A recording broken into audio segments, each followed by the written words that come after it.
These viral AI Rubik Cube object making videos are going absolutely viral on social media right now and pulling in insane number of views. And now watch what I had created with free AI tools in less than 2 minutes.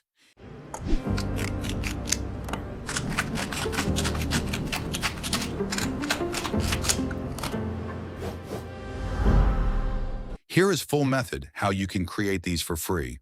First, all you need is this master prompt. You will find its link in description. Copy this whole master prompt and head over to Top View AI. You will find its link in description.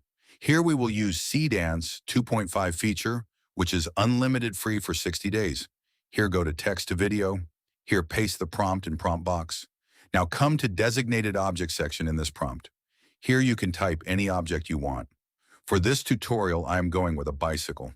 Now choose your desired aspect ratio. Set the video duration to 10 seconds. Choose your video quality and number of outputs. Then hit generate. Wait a few seconds while Top View AI creates your Rubik Cube bicycle making video. And here it is.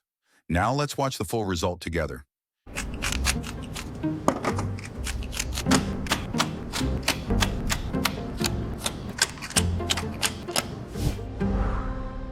You can create endless variations using this with any object you like using Top View AI. Its link is in description. And if this video helped you, like the video and don't forget to subscribe to the channel so you don't miss upcoming viral niches.